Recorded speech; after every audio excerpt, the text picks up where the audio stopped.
Okay, well, greetings, everyone. Thank you for joining us. My name is Kali Akuno.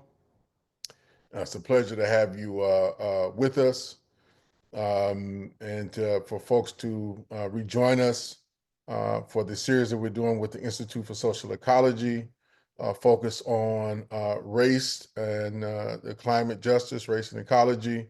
We've been doing this series now for well over a year and a half. I think we've been doing some pretty good interviews, if I may say so myself.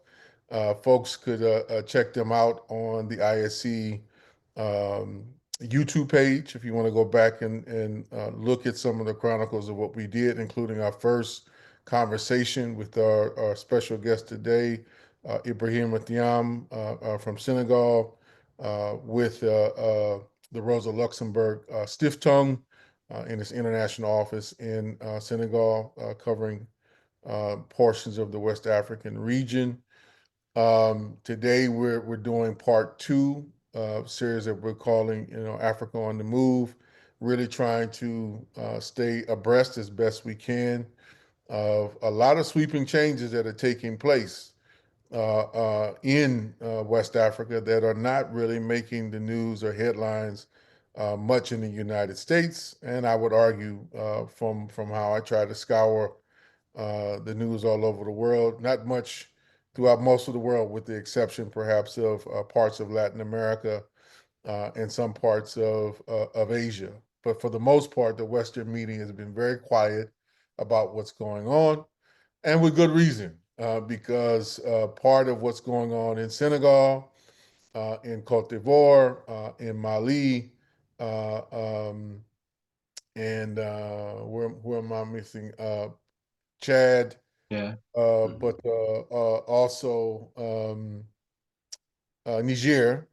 Uh, there's a concerted move to primarily expel the French colonial power from the scene, and they're having some, I would say, mixed results. I don't know, Ibrahim, you might later on want to clarify that or push back on that. And the reason I say that is because the military aspects of the French government is gone, but the deeper ties economically are going to take a lot longer to kind of untangle, undo, and then how they're also just deeply intertwined with the whole international monetary system, the particular franc system that the French set up as a way to kind of continue their colonial domination of much of a so-called francophone Africa, which is broader than just West Africa, but also this kind of ongoing uh, um, rebellion that is taking place in the greater part of the Sahel and the Sahara, which we know has had various backing from various kind of Western powers, particularly in terms of arms and oil, precious minerals, precious materials, kind of trade and extraction regimes that have been going on. And now it seems to be a current effort of destabilization. So, um, with that said, we covered a little bit of that during our first interview, and of course, we'll touch on it. But today, what I'm hoping that we could really get into is number one, hearing from Ibrahima about the climate justice movement and the threat of climate change that is taking place directly in Senegal. Because I would argue from being there, what I think 2 years ago now, I was able to go on a trip that Ibrahima and his organization hosted. Some very extreme climate change effects are happening in Senegal at a very rapid pace. It's not getting much covered and much news, other than folks hearing a little bit about from time to time, the thousands, particularly of young people who are choosing to leave Senegal and other parts of West Africa and are migrating to North Africa, trying to primarily get to Europe. And with many people, thousands of people in the course of the last couple of years dying along the way. And so we want to make the appropriate links, figure out what are the different points of solidarity and hopefully ways that we can intervene, right? Those of us who are in the United States in some way in aiding folks in Senegal and throughout West Africa. So with that, I would like to just turn it over for some introductory, comments, Ibrahima, from yourself, and then get into some questions. And just so everybody know, I've also asked, just thinking about what the Trump regime is doing, not only here in the United States, but the impacts globally, that Ibrahima may have some questions for us and how we are relating to this moment. So just be aware of that and how we typically do this, just for folks who've never joined us before, some of you who've been with us. We're going to do roughly about 30 to 45 minutes max of just a dialogue with Ibrahim and some presentation there, and then open it up for questions. And we ask people to put your questions in the chat feature, and then I will read them out just so we can kind of keep a manager of flow. But if there's time, sometimes we do let folks come on and ask questions directly. So just be mindful of that. And if at any point you have a question, put it in the chat feature, so we can come back to it, as I'll be monitoring that. So without further ado, Ibrahim, I turn it over to you for some opening comments and remarks. So thank you very much. Just to show my pride first of the Jackson Corporation t-shirt shirt I got, as I once visited Jackson, which is very impressive for me, and also for this opportunity to exchange. I think that there is a need of exchange. I would not say between global and local, but more in a spirit of solidarity. That's very, very important for us. I had yesterday at the same time a kind of webinar with attack movement in Germany, and we were dealing also with all discussions. And for us, it's kind of a window that we can open, from the local issues that we are dealing with. So because there is less knowledge, about what is happening in Africa, climate impacts on livelihoods of people, and I think this kind of meeting are really welcome, really. So, and I don't know if you go by questions or that I can come back to you. Well, thank you for that. The first one I'd like you to really touch on, if you can outline, to our audience again, just assume most folks don't know much of anything about what's happening in Senegal, right?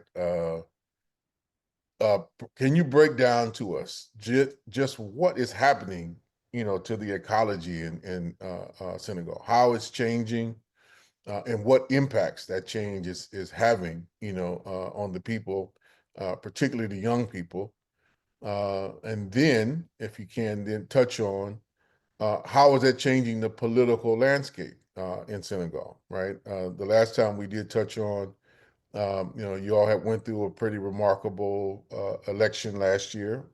What I think were, from my subjective point of view, a very favorable outcome. A young person got elected on a pretty progressive platform. I would argue that was in response in part not only just to the economy, but also to the shifts in the ecology, even if that's not stated directly as such. But I want, if you can break that down for us, and if you share that particular view and opinion. Thank you, Kali. This Senegal is the western side of Africa. It is the country that is on the really with 700 kilometers coastline that shows somehow how we are. It is very positive as a position, but somehow also how you are really, you can't be vulnerable when climate change is affecting the coastal erosion. The coastal erosion started from Saint Louis back down to Casamance. And it is one of the first aspects, that we have. Climate change is the different aspect of climate change we have the deforestation from the eastern side of the country, where a lot of and also it is always linked to some relations. For example, if you go to Gambia, it is a neighbor country, and the traffic of wood is very, very immense there. The Chinese people are really urging young people to to fell some big trees, even trees that were culturally really protected, that you could never think. But all this is a chain of problems, that we can also link to climate issue. And if you go to the western side, as I say, it is the 700 kilometers coastline, and most of the communities living around are fishers, and these fishers are really today being really affected by this coastal erosion, first of all. And we could talk about also this agreement that we have with Europe, makes that the resources is being really more and more rare, makes that fishes are, and if we think about migration, they were the first to migrate with their boats, because they could, I mean, as I used to say, they don't need visa or issue to go there. So that is from one of aspect. And the another one we have in the northern part, deforestation, but also the Sahara also, because we are closer to Mauritania, and it makes a big impact. You know that in the northern part, like the Futa, it is very hot, extreme hot, that even during the Ramadan time, people are migrating to come to places like Dakar to spend the month of Ramadan before they go back. I don't know how can we call it religious migration or climate induced migration. These are some impacts that's very, very, very important to know. And now when you go to the southern part, there is some spaces where women used to work as in the rice fields, and today the salinization of these lands, is also very extreme. That means we have salinization of lands that makes our lands no more fruitable, to do agrar activities. We have also the drought that used to come also. Even if it is rain, we have the uncertainty of the rain is very extreme. That means whether you have extreme rain or no rain. That makes that people, and to remind that Senegal is 70% agrar. That means 70% of the population are living with agrar activities. And you can also, not to undermine the work of women in this how you call it, aspect, that even fishery too. If you think about fishery, men have only the duty to go to fish and come. But after all the process of dealing with products, transforming, processing, all these are women. That means climate change has as the first vulnerable targeted the women, as really they are the first to be really to be hit by climate, and so that any activities that we want to do, I think we need to focus on women, because we know they are the most vulnerable. Not only from that, but maybe culturally there are a lot of backgrounds, that patriarchal country, all these are aspects. But now when climate comes and make the burden heavier, that means women are really vulnerable and are having such problem. So that if you make it as a picture, that we have the northern part, it is the drought, and the southern part is more salinization of land, and so the coastal erosion that's also hit a lot of communities, lot of.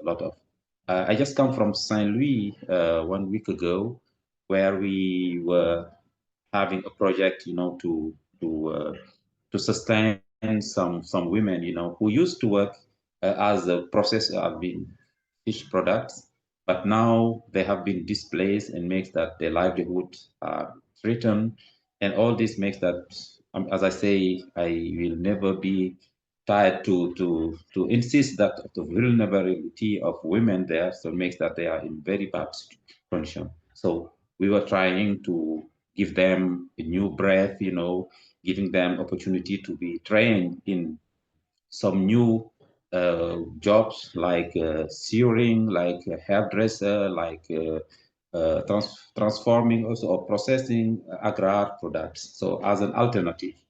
So that makes somehow the picture of climate change, how it's impact. And one other aspect is that there has been a lot of hope by people when they hear about COPs, COP number 1, number 2 until 29, thinking that there would be some decision that will impact their life, but nothing has been done.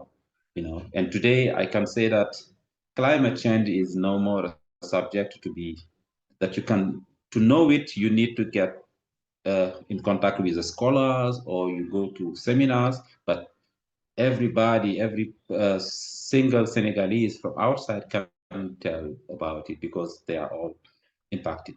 And one of the consequences is that people are leaving the rural areas to go to the cities. That makes Dakar.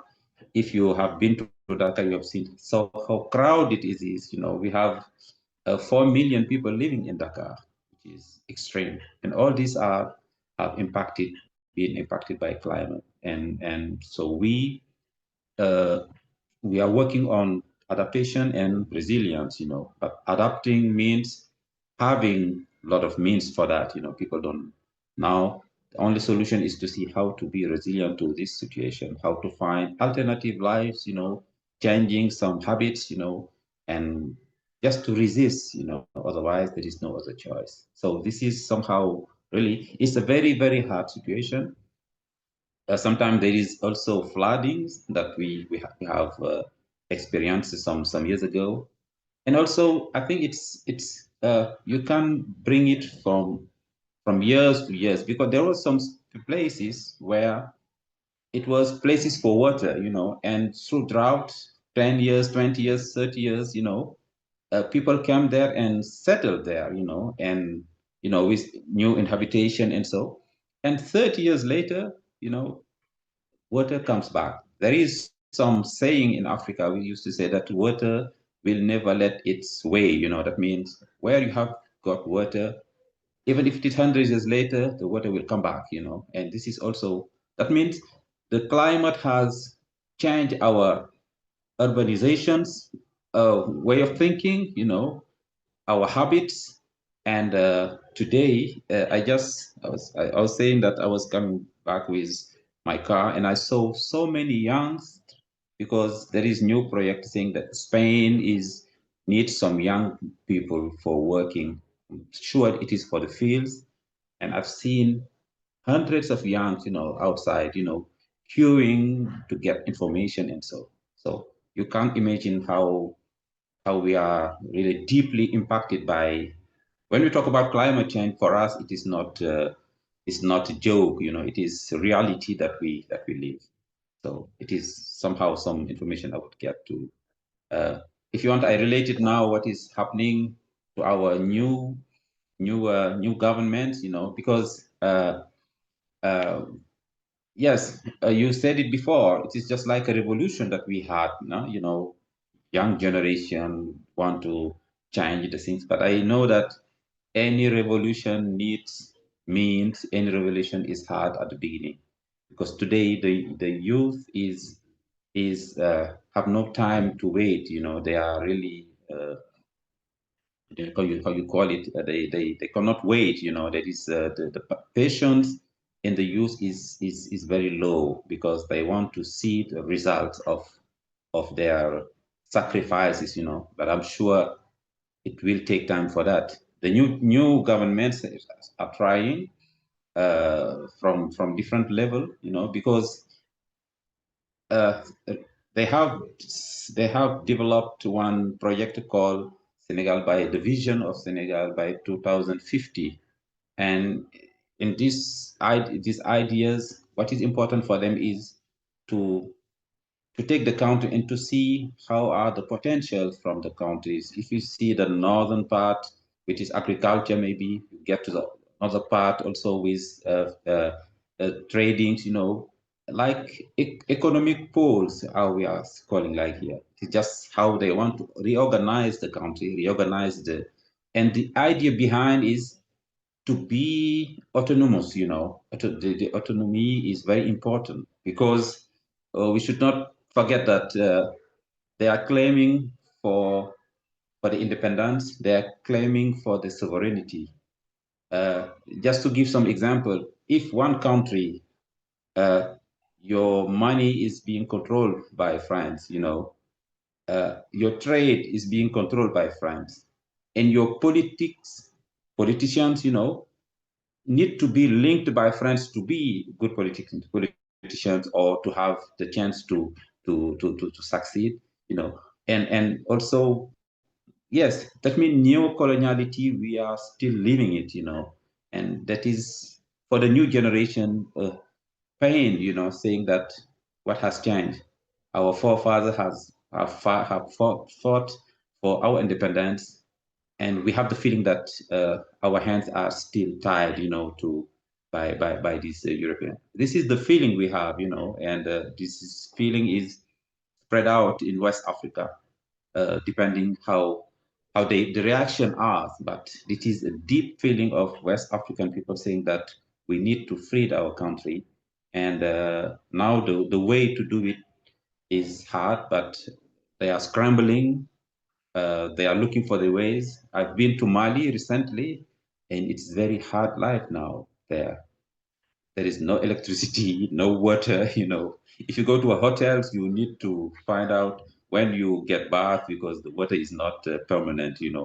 And because electricity we used to have this fuel, and this fuel is now they want to link the three countries so that they put together and find some solution. So just to summarizing, as a climate is real in West Africa, impacts our livelihood, our way of thinking, our nightmares are being driven by climate, I would say, and the new generation of governments are trying, but I think they are in the starting point.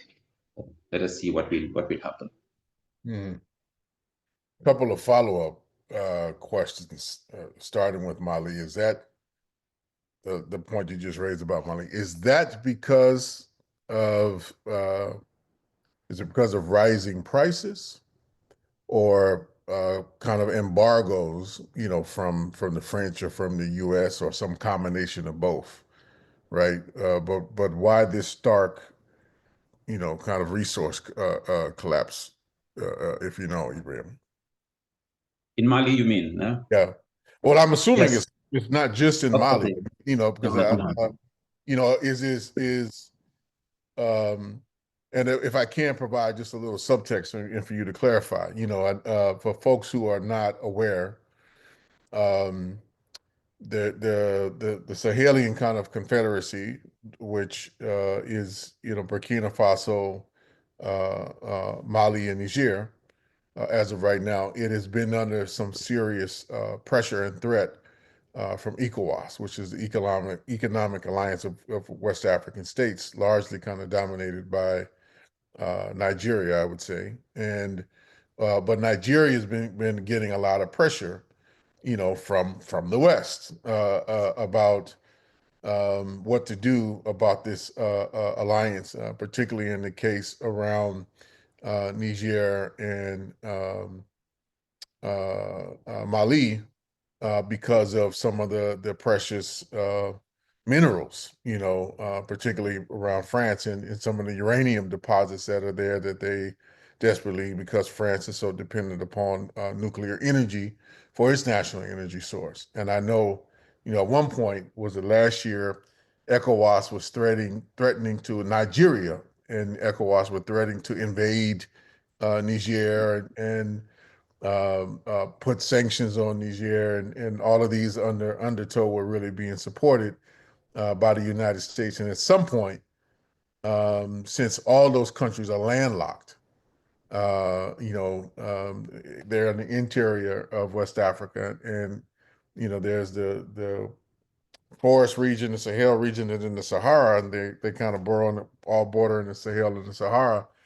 They're kind of boxed in, if you would, just for folks who are listening. They're kind of boxed in, and so a lot of goods, particularly food goods, have to be kind of imported in. And so if there are like these embargoes, then it can be a very quick and immediate impact on people.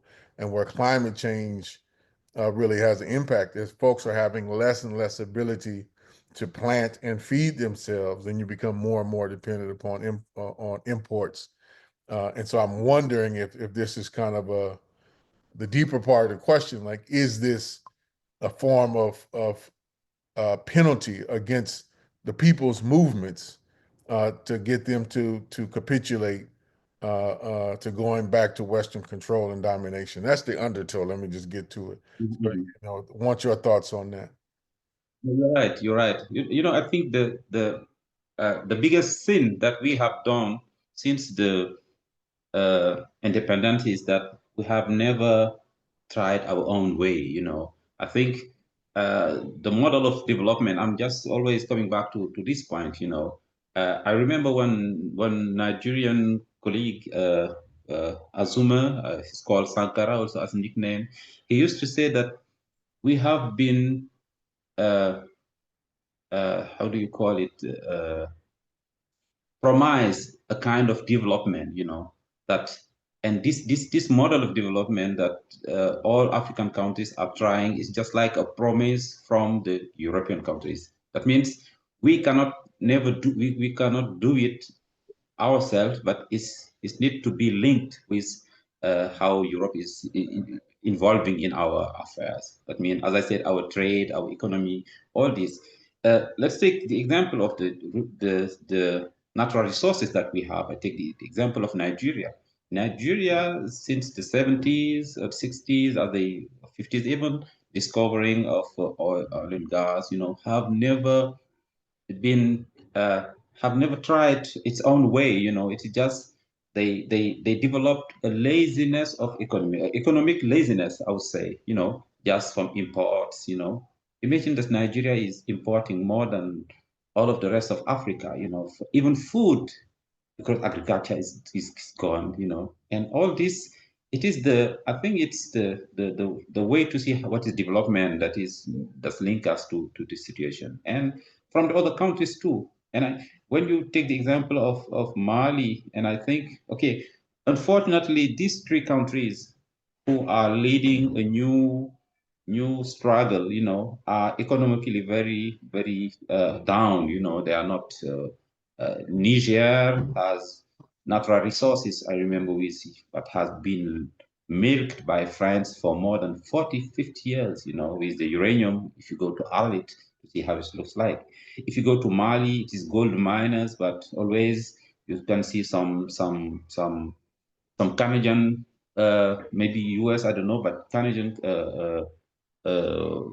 enterprises, working there, and Burkina, we know that it's the land of integrity, as we believe, but to sustain, we could say, it's one example, because Sankara has left a legacy of how to approach a kind of development that my belief, if you get there, people are very proud of even their poverty.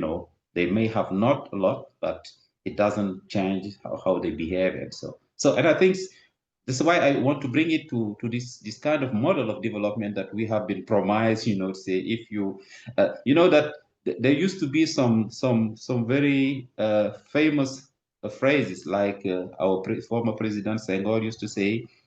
He used to say that in the 90s or 80s, he said that by 2000 Dakar will be like Paris. And it was just like we have written it. Like, can you imagine, instead of trying to develop yourself and to bring your own model, but you are urging your people, to think, when Dakar will be like Paris, that means that we are developed. So I think this approach is, I think, one of the key questions that we have. But I think now what we have seen in these three countries, as I said, there is the will is there, to change the thing, and they want to bring a new money, very, very, very soon. And they have now developed recently.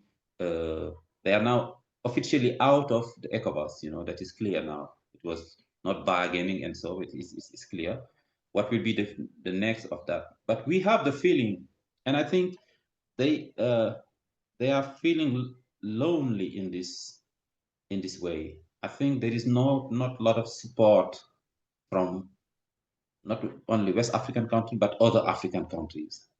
The way must not be easy. There is one former president who used to say, ease is not the way, but difficulty should be the way. That means they are sure that the choice that they have taken is very hard, is very courageous, but since the economy has never been so stable, I think in the first days or years that will be very hard, and but on the other hand, what I get from Malian people who are doubting also, but they say in any way, I mean, France is not the good choice. That means even if we are going a wrong way, we must put together and maybe correct by the days. But the fact that France is no more there is something very important for them, because the issue of integrity and to be autonomous and sovereign is very important in these countries. So I want to come back to this point that you just touched on. So is it just is it the Sahelian Confederacy that's trying to develop a new currency? Is Senegal involved in that? And is it any way tied into BRICS and what's going on there? Or yeah, what's happening there? What I mean, it definitely seems to be, from what I'm tracking, very intentionally isolated, by other kind of West African states. But it does seem like they've done some, particularly Burkina has done some reaching out to Russia, to China to a degree. So, are they being connected in different ways, or trying to connect in different ways relative to a new currency? Yes, I mean the for them the new currency that will be, I don't know if they have chosen, but they are now working on that. That means working on a new bank, so the Sahel Bank. And what would be interesting, we had one colleague, one partner from Burkina Faso, from the trade, what do you call it? The syndicat, call it, this is trade, no? Trade union, the trade union, CNTG. And we have one who used to be in Dakar here, who was our partner. He's now the executive chief, I think, in this Sahel movement. That means getting connected to him would be very, very interesting. I mean, I got the information yesterday that he's very, very in a high level of that. That means we will try to have an interview with him, or to get more contact. But as I know, I mean, the new currency is very important, and we come back to the currency. The franc CFA franc for us is a sign of yes, coloniality. That because they are guaranteeing our money, and I think we need to get out of that. Even the countries like that, like Senegal, I mean, now it's not, there is a big solidarity to this Sahel, but I think we have similar issues, like the currency that we talk about, like the sovereignty issue, and so. And I don't know how it is not clear. Our government has not shown a clear approach to this Sahel. The solidarity is there. I think our president has visited one of these countries, and as yes, there was a visit of them. That means what I want to say is the solidarity feeling is there, but I think still some countries are doubting, not doubting, but are not daring now going in that way. I've heard that also Togo is very close to this with four yesterday, very close, and people say that Togo is really helping also this. That means could join them. I got it from my colleague today in the afternoon as we were talking. So that means, as I say, it's a new step of revolution, but I think I have a great hope, that they will succeed, because the feeling we have are the same. Only people don't dare, going this way, maybe earlier or maybe later. But I think that would be something that we might see really involving, other African countries. So that is the feeling from here, But and I think that we, even if you talk a normal Senegalese, uh, some are taking them as heroes, because uh, I think you have followed how France, even the French army that I forget it to bring before, is now should be gone from Senegal, and from other part of and all these signs are very important to follow, to see that there is a big move in West Africa, definitely. And speaking about the boxing units, what is the relationship? What does that continue to be? With Algeria, Tunisia, Morocco. Where do things stand there? I know at one point Algeria was disobeying kind of some directives coming from the West about allowing goods and transport, coming through, and would not allow. I think it was AFRICOM and French uh, uh, Air Force to use their airspace to do any kind of attacks or anything or reconnaissance on some of the Sahelian states. So is that still in place? And then that's one question relative to this. And then the other question that I want to start here and then circle back to, which is this issue of migration, right? Because there's two kind of, for folks who don't know, who listen to this, there's two general routes that folks are pursuing, to get to Europe. One is overland through the Sahara, and the other one is on boat in the Atlantic Ocean. Both of which are seem to me to be extremely perilous, right? And the way folks have been treated, particularly we've been hearing some serious horror stories about how folks have been treated in Libya and to a certain extent in Tunisia. I know the Tunisian president has been making a bunch of deals with the right wing European forces around basically imprisoning folks who've been trying to make the migration in exchange for money. There was a massacre that happened, I think, 2 or 3 years ago in the Spanish portion of Morocco, which kind of got buried. And yes, you heard me correctly. Spain still has territories in Morocco, and the Moroccan government has been serving as a police force and an enforcer, keeping folks basically in prison in some kind of enslaved-like conditions, both in Morocco and at least in Libya that we've heard about. So, has there anything changed there uh, uh, to all the migration, and has the migration slowed down as a result of this kind of new Sahelian alliance that's going on? Not at all. You see, Northern Africa is very, it's very difficult. The relationship we have. Uh, all African would like African would say the same when they want to get there. The feeling that they have. There is a big war really.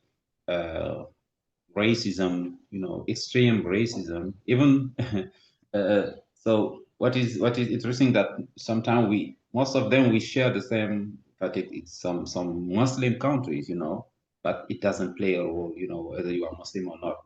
It's really there is one writer, late now, Malik Shabel, who wrote a very interesting book. Means slavery in Islamic lands. Very very interesting how he brought how racism was very deep from these countries. That for them it's clear. So we have had I mean, we have all witnesses, people who through the migration, got to these areas and have been, as you say, in prison.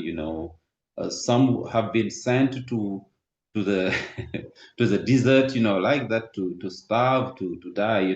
So very extreme. And recently, as you said, the president of Algeria has really conflicted position. So France, and I'm happy when I see that, because for me, still, uh, you could feel the uh, a very deep feeling of how coloniality has impacted our life. Uh, Algeria was a very extreme case. They had to fight, they had to struggle. In Senegal was maybe more diplomatic, but when we get back to history, how all our kings have been killed.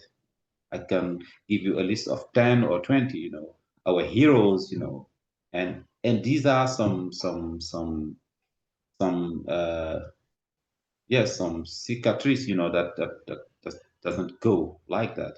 So, but as you say, uh, okay, that's it. But when you get to the population between themselves, from the northern part of Africa and Black Africa, I think kind of Morocco is more open. But Tunisia, when you get there, they even don't feel themselves like Africans, between brackets.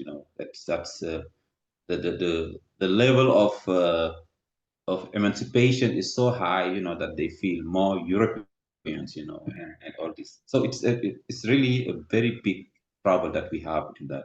But migration is still going on, unfortunately. Even with the new hope we have here in Senegal, I can any time you hear about people, who try to get whether by taking the boat, or by the land, But in all case, you can.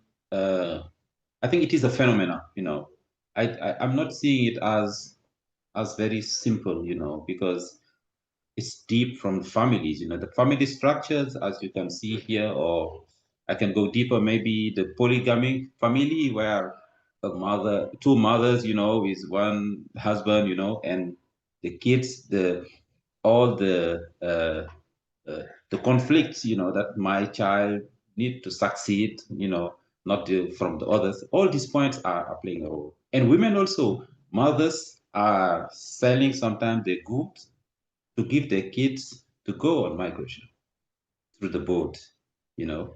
The last example that's hit me last recently, we have been doing one activity is like the climate school in Kedugu.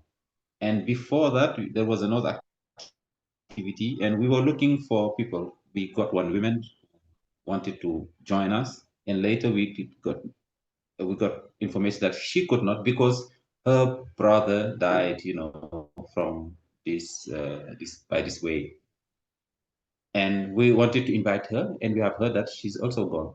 It's just like even somebody die in the family, uh, it urged people to say, I don't know, it's like a revenge, or that's why I say it is a phenomenon, really. You see people sometimes having their business here. It's not only people who doubt it, who have like people who don't have jobs and so, but you see people having business that works. Millions of our from our money, but they sell everything and take the boat to go for what they know or for what they don't know. So that's why I think it's very deep and but related sometimes mostly to the level of doubt that is in our country, but sometimes to some aspect that's very difficult to follow, really. So migration is, and I just get one point that one of our colleague or our partner was saying that the sea is becoming a cemetery for us. That's very, very, very strong. I will never forget this word, this sentence, because every time they look at the sea, what they see is some people who have been lost. That's very tough. And you can link it really to climate, migration, internal migration, first of all, which is very, people don't talk about it, uh, when they show in the world blacks, even international migration with big boats, I think Black African are not the majority of that, and the internal is also very strong here. People coming from Guinea, from neighboring countries, or from Senegal, also from the rural areas to cities. But the next step is always to get to Europe, to to live in dignity between brackets. Question for you. Now, this is it was about a decade now, when uh,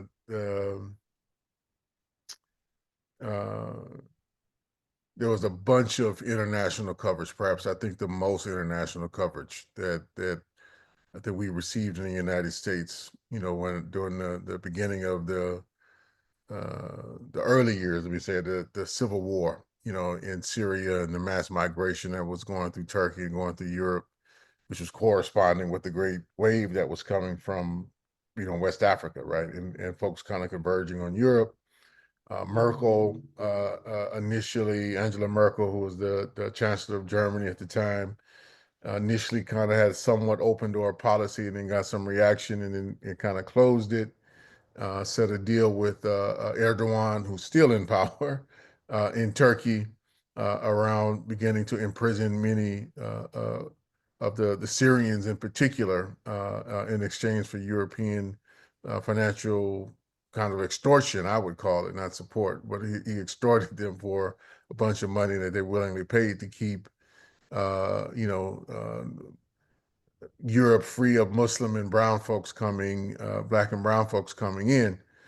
But one of the things I remember just raised as a question, I want to see what your thought, because it's not like the crisis or the need for this kind of idea has gone away, and that is creating, like an international, I guess it would be kind of like uh, rescue squad and support kind of force that would help people navigate the waters, right? Get across the seas, right? Even knowing that some of it would be an open challenge to some of the legalities that come into place. But I think we want to challenge that openly, at least from a left perspective, about, if goods can travel the planet, with very little monitoring, so should people, right? So the freedom of movement, but like us organizing on the left, kind of like an international brigade that would help people and then fight for refugee status, I think particularly in Europe and other places. I'm wondering what you think of that idea, given that, so many people uh, are continuing to migrate, and I think more will have to make that choice, unfortunately, as the climate continues to become more severe and its impacts, much more acute. What do you think about that idea? It's kind of a wild idea, but what do you think about that idea? And where I'm trying to lead up, to be transparent, Ibrahim, is, it's a lead-in question, is what do folks who are situated in the United States and Europe, right, who have some degree of legal status in these places, what can we do, right, to be in more active solidarity, which does not result in kind of setting up new aid-based relationships, that which create different types of dependencies. So I want your thoughts on that, just your initial kind of phrase, and then I see there's some questions that people are starting to pose in the chat, and keep them coming. We're going to start getting to those in a few minutes. You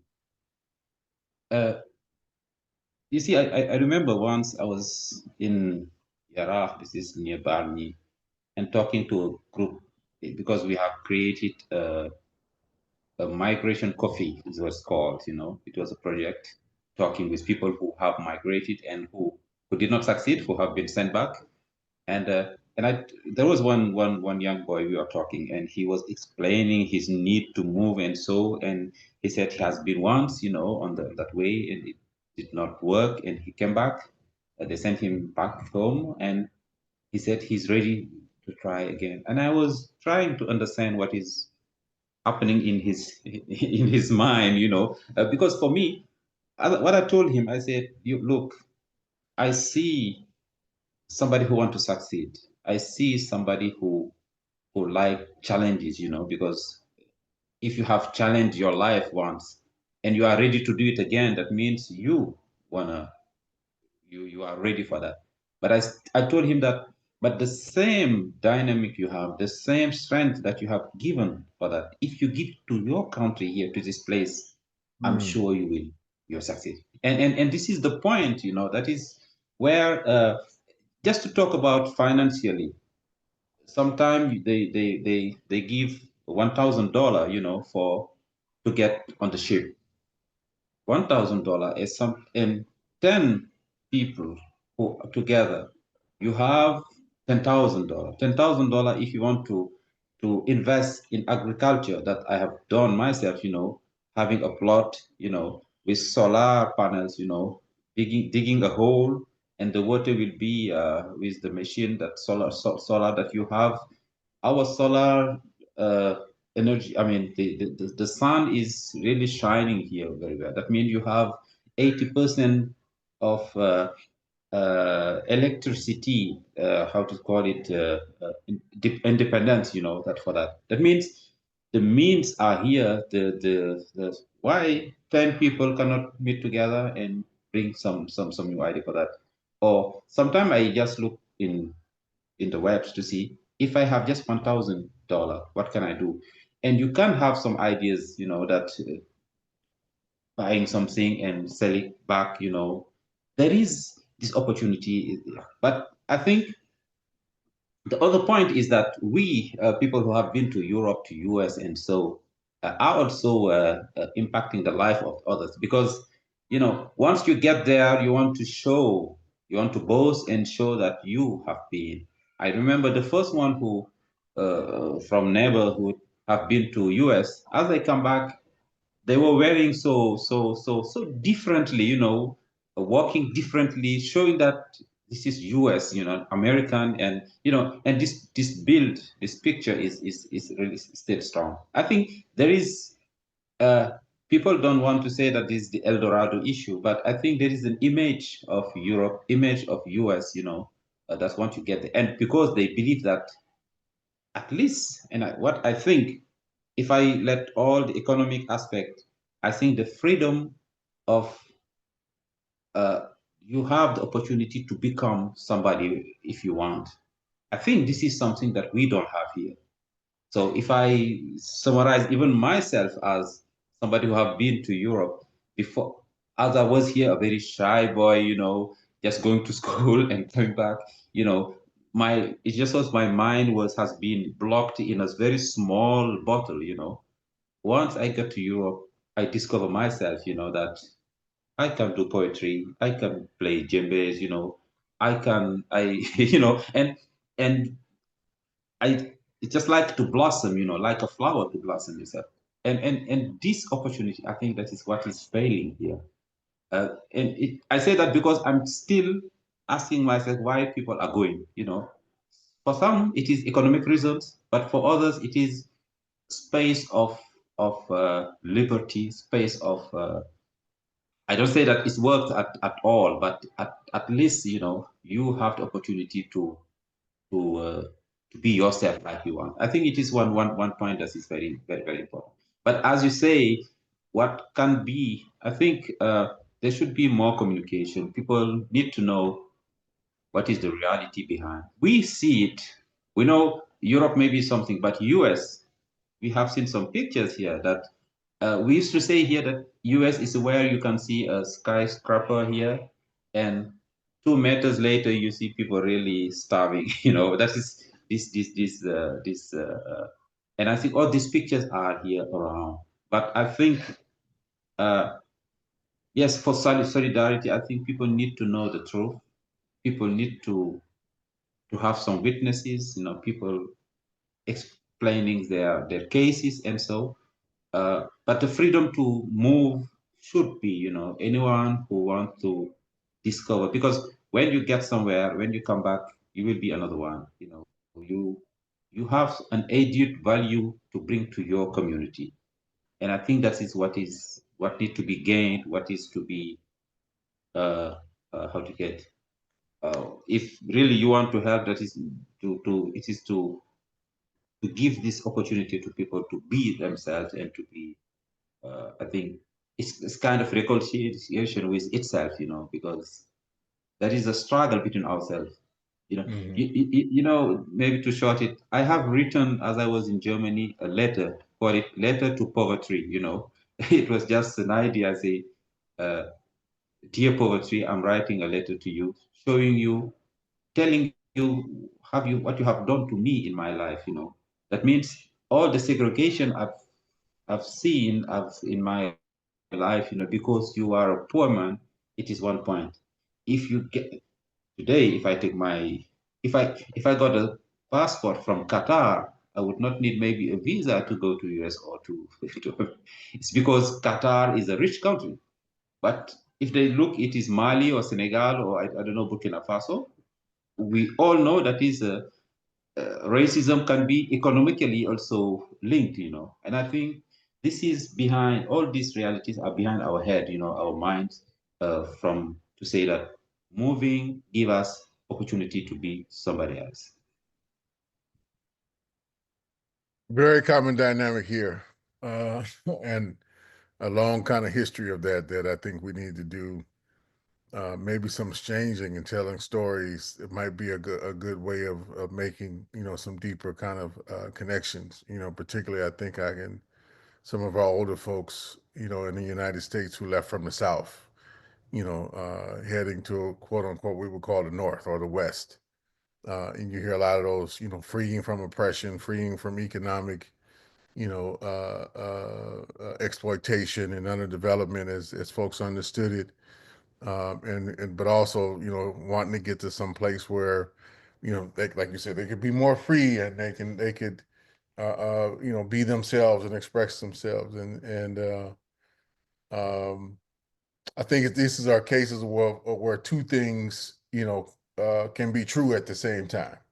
Where yes, that was true for some, but for most who wind up making that journey, they wind up going to, like in my family's case, wind up going in Los Angeles and living pretty much in the same economic conditions they were living in, before, right? And I remember, just I would tell folks, I grew up mainly in Los Angeles, and one of the most frustrating things about growing up there was knowing that there was so much opulence, not just wealth, but just pure opulence around you, but you had no access to it, right? And you were not included in that world. And it was very clear, this neighborhood is not for you. These stores are not for you.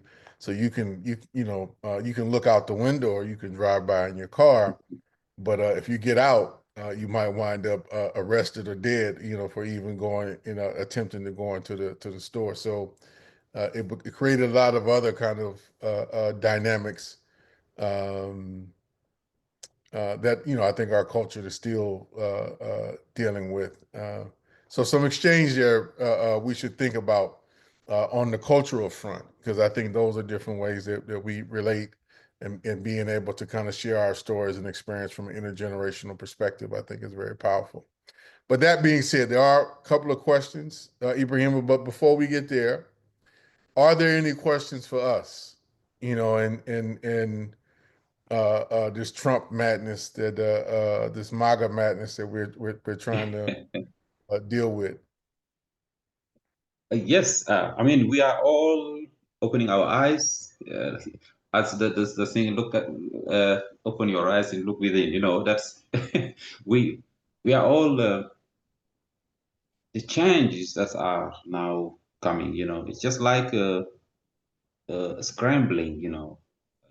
The number of signature, as you see, it's just like that has been prepared for 100 years. So my feeling is that the Trump issue is just like a program for 10, 20 years.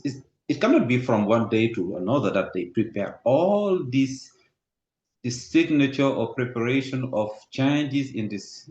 So I I have to think that the world is is experiencing something new that we should not let go. I think it's the point. So maybe my first point was that regarding the climate impact recently that has happened with what is in LA, The Los fires. Angeles. The Yeah. fires, yes, yes. Uh, if through the news, or I mean, how do people link it to climate? So for us, it's very important because US is still the country that said, okay, when I say US, that means the administration saying that they are still doubting about the climate, or because I think one of these his reaction was also to get out from the Paris Agreement, all this. Mm-hmm. Don't you see it as a contradiction? Realities are there. You see it. You see the sun. You see the light, but you want to wave from that. How do you react on that? Well, first, I welcome folks to if you have responses to these questions, please put them in the chat and we can share them out and share them. The chat features are largely open to folks, so we can send it out to people since we have your contact information. I'll share them with you, Ibrahima. But I will start. There's dialogue related that these are part of climate change. Particularly in California, you do have an official uh, state-sanctioned series of programs and coordination which are trying to deal with climate change. Now, are they serious? I would argue no, right? Because the general orientation of the leadership in California is for the most part the same as it is in most of the so-called industrialized world, which is thinking that they can kind of have their cake and eat it too. Meaning, we're going to continue with this kind of fossil capitalism, and petrochemical world and keep pumping, but use some of the profits to invest in alternatives. So they're trying to build alternatives, but also, nothing about the actual way of life, which, I like the way it's phrased, that the imperial, mode of living, that just continues. And so, yes, there's a dialogue, particularly in the local and kind of a statewide and to a degree regional level, because California has been in, almost all of my life. I'm from California originally. We've been, having more and more severe droughts, and they're becoming very clear around, being associated with climate changes. Each year is warmer than the next. Each year is drier than the year before. So there is a general knowledge around that in a regional level.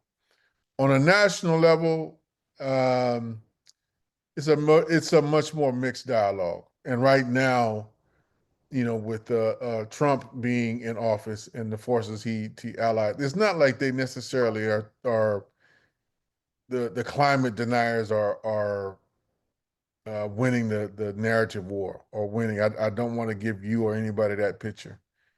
Um, and if you look at like the insurance industries, for instance, like the forces of capital clearly understand climate change is real, and they're not they're not throwing good money for bad, as we would say, anymore. So, large just well, I think 2 or 3 months before these fires broke out, some of the major insurance companies pulled out of funding in the Palisades, which is one of the most affluent and richest pieces of real estate on the planet, right? Which is a large part of it now just been burnt to the ground. And most folks won't have any, a good number of folks, I should say, won't have insurance coverage. And you find that like in Mississippi, Louisiana, Florida, other parts of the country, insurance companies will not insure new home construction or things of that nature. So the industry itself is very much way ahead of actual response to climate change, right? As it relates to the bottom line of their profits. Anybody coming up with a concrete solution on reducing, oil consumption, production. That is not happening. There's no dialogue really about that, or very little political concern around that. If anything, like we just need to produce more alternatives faster. We need to do, more extraction of minerals to do more solar panels, so it's that. And then the U.S. is also beset, Ibrahima, with, you know, you've experienced it, but on the other end, to the extent that there's a mainstream kind of conversation or a government sanctioned conversation, it's largely about carbon markets and carbon pricing, which, all the evidence is now firmly in don't do anything and will not do anything to alter, the climate. It is just another field of investment, another form of exploitation and extraction. And Trump has come in very clearly, with a program of drill, baby, drill. The United States is going to replenish its coffers and return its kind of imperial, total hegemonic status by exploiting oil. That's a bottom line feature of what his program really is about and how he sees the golden era, as he calls it. That's what it's going to be constructed around. So it's going to be some serious fights ahead. I mean, they're cutting as we speak. They're cutting all of the different programs related to kind of climate related investment or climate change.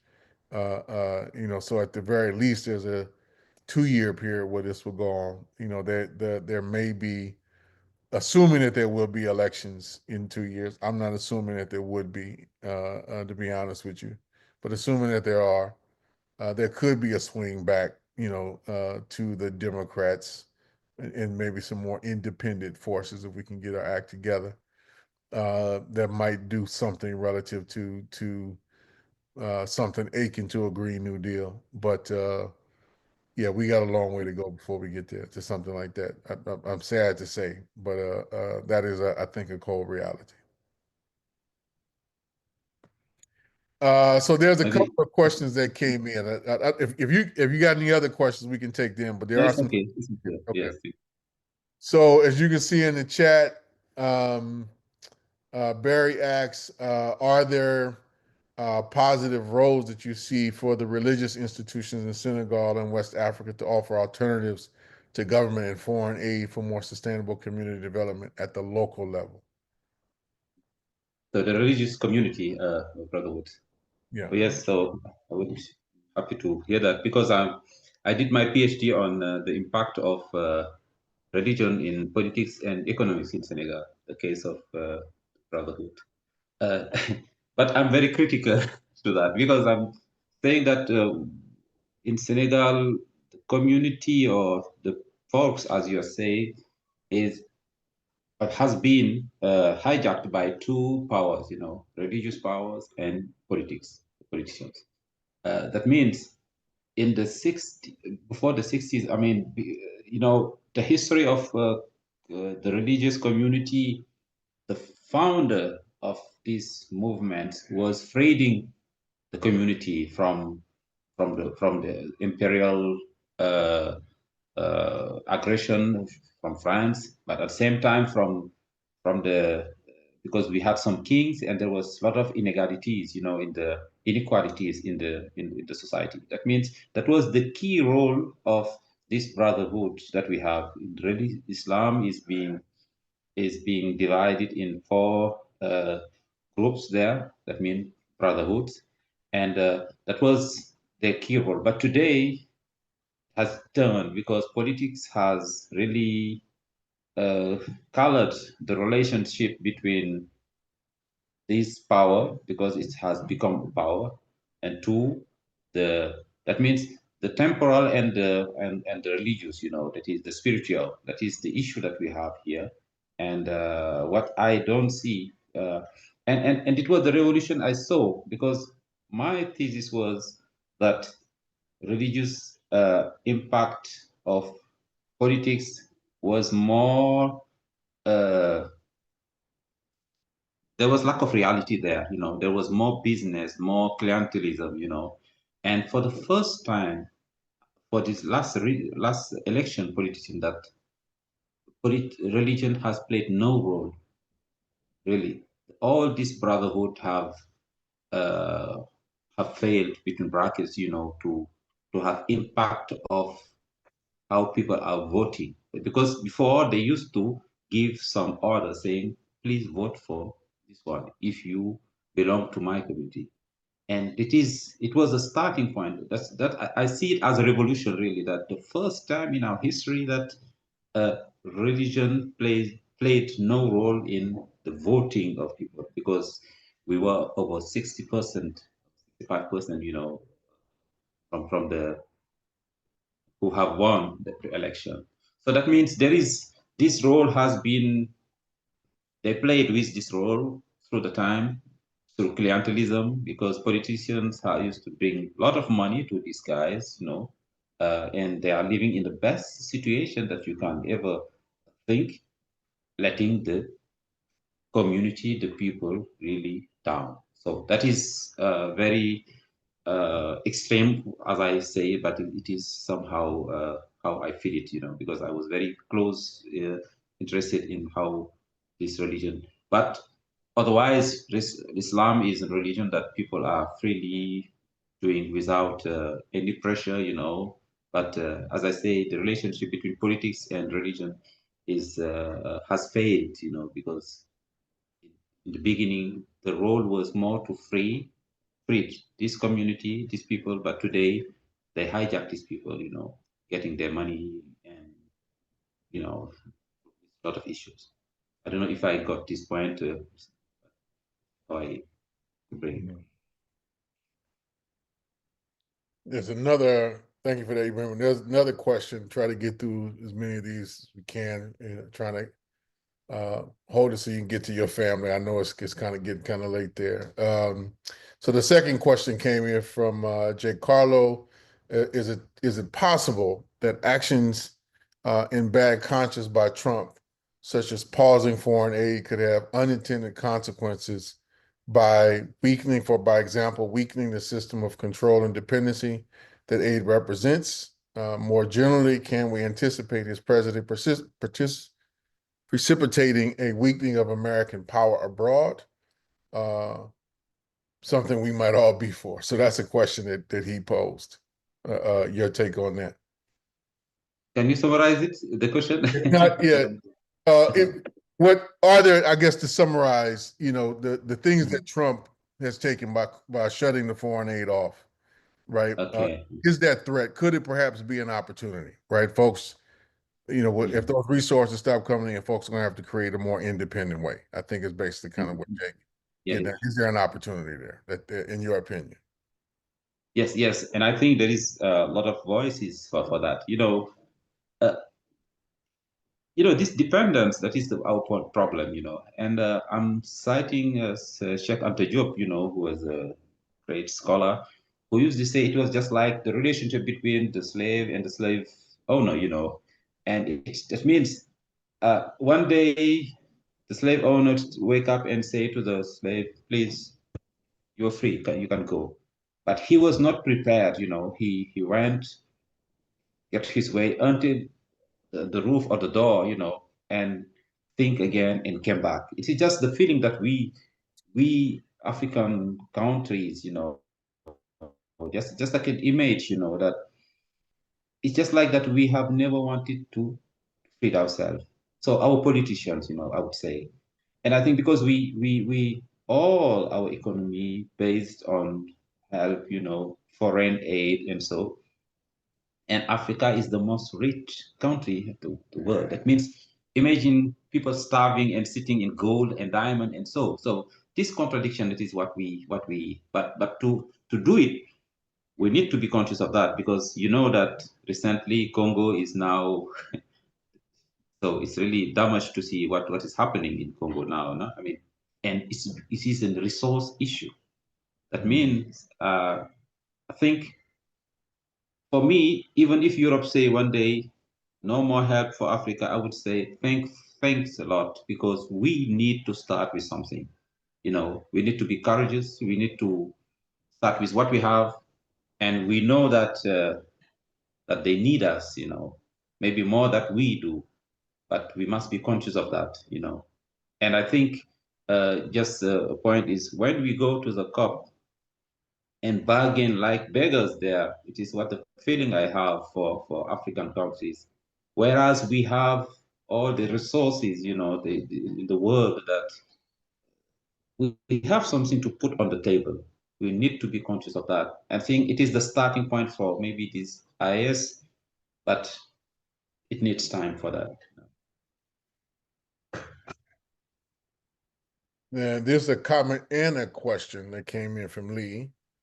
You might be able to see it, Ibrahim. It says, Uhuru Kenyatta, as neoliberal as he is, has commented in Kenya that Trump's cutting off of aid should alert Kenyans to the need to stop depending on foreign aid and support their own country. He had said this before as well, years ago as president. Is this kind of talk heard and seen in Africa as pure rhetoric? That's a question. Or resource nationalism that amounts to prioritizing the local ruling elite? Or as a serious effort to open the path towards economic, social, and ecological independence in Africa? So some Yes. questions there for me. And I will link it with why African countries want to be involved in the BRICS. It's because we see that as an economic alternative.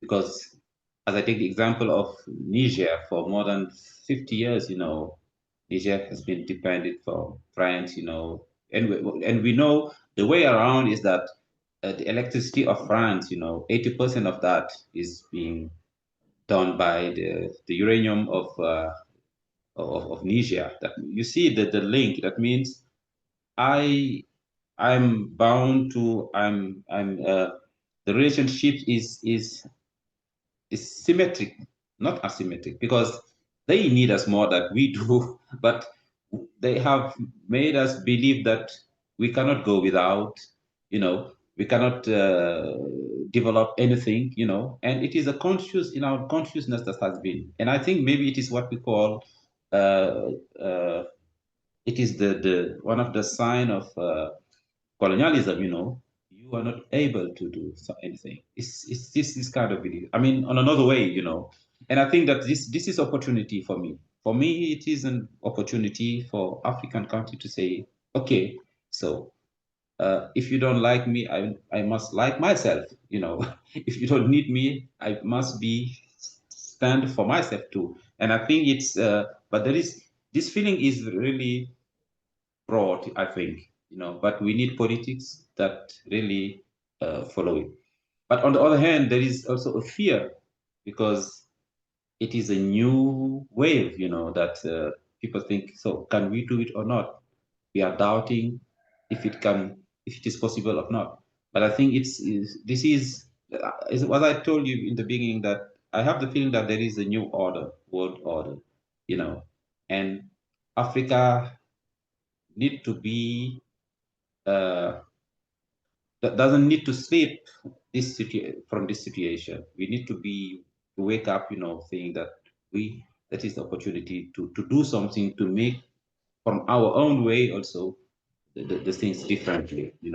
And I think BRICS, as I say, Senegal has applied, but at that time the Senegal was not one of the least developed countries. Today, we are no more there. That means maybe there is opportunity to get inside. And the BRICS is the big alternative for Africa, really.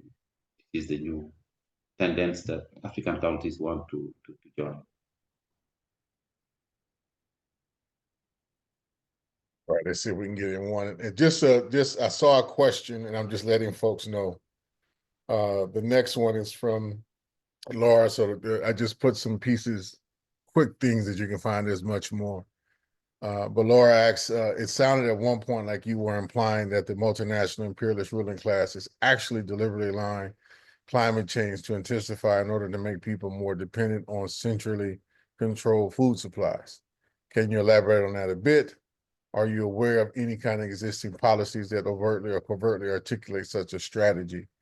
And I think that was more directed at me, but there were some points I think also implied by you, Ibrahim, if you want to touch on that. But just to let people know, you know, as a symptom or an example of the ruling class and relative to kind of food supply and their interests, I put 2 links in there about some of what Bill Gates and the Bill Gates Foundation is doing in trying to push synthetic meat and other kind of products around the food supply and its control onto African countries via both direct windows through the Biden administration and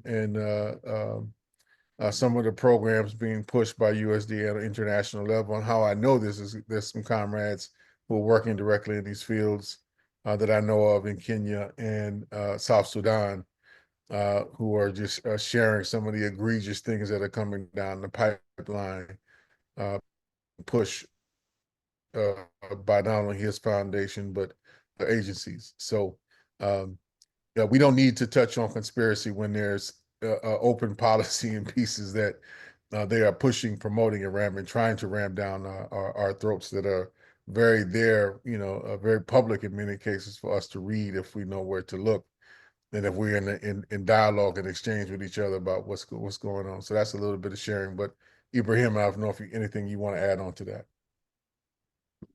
So yes, I think that's when we talk about food sovereignty, I think it's one of the key issue that we have. Just to come back maybe to yesterday, I was asked a question on sustainability, and I say that we Africa has a cultural set. We used to live sustainably, you know. That means our culture is sustainable. We traditionally we never use this pesticide, from that it's the GMOs and so, and there are some example, that positive issue of that, from health issue, that people were sovereign, from their mind, and so that means the stage of people before was different than today, and because today I think. Somebody used to say that the one who I just take the example of Senegal.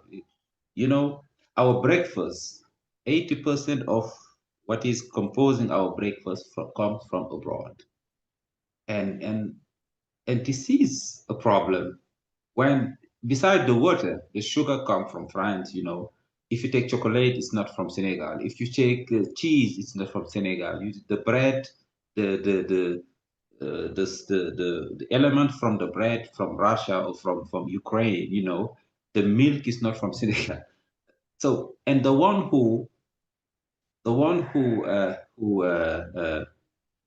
has this thing in his hand is the one that is leading your life, from any direction.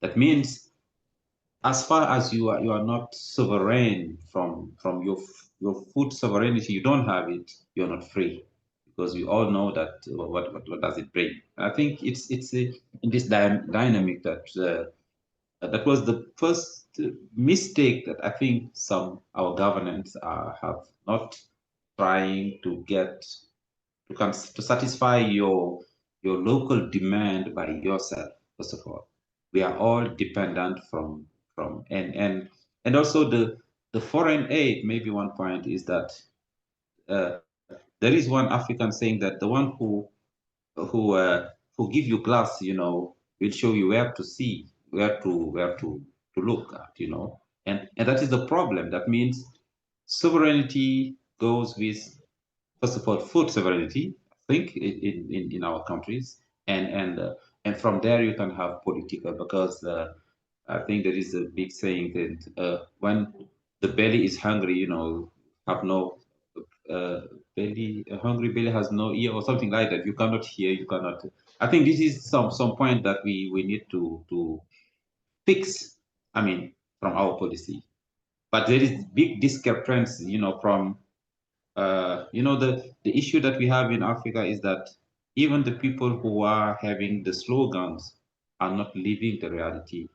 You know, and that means there was a time that we used to say that local consumption, but it failed because our ministers themselves are importing their food from France, from Spain, and so, and saying to the folks, eat Senegalese, take this food.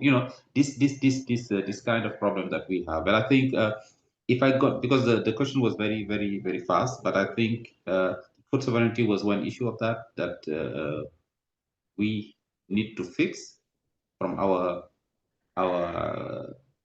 and I think that is what our new policy, this new government in Senegal are saying, that let's identify in the whole country where we have really some blocks, some positive dynamic from agriculture, and develop it so that we at least are not going to be really dependent from abroad. And I think just to come back to say it, uh, Trump's policy is welcome because somehow, because it will urge us to do on our own way, even if hard it is. I think we can survive it, but maybe it's not the way to say that. But I think it can urge us to rethink our way, rethink Africa. That is how I see it. Well, everybody, there's more we could go into, but I want to stop us right there for now. We'll try to get Ibrahima to come back and join us for part 3 and the conclusion, and then keep on with some other folks directly from, we do this series with some folks directly from Burkina next, and then some folks from Mali. So we'll be doing this in the next couple of months. So be on the lookout. Going to work with Ibrahima to try to nail us down to do part 3 on the 26th of February. So be on the lookout for that. But I want to thank you, Ibrahima, for sharing knowledge and experience with us. It's always got a intentional work to do to build more bridges and connections, which we're going to continue to do. And I want to thank you all for participating. Um, definitely be on the lookout. We'll be having a video up in the next couple of days. So that'll be around for everybody to share. And on behalf of ISE, just want to thank everybody. Appreciate it. Take care.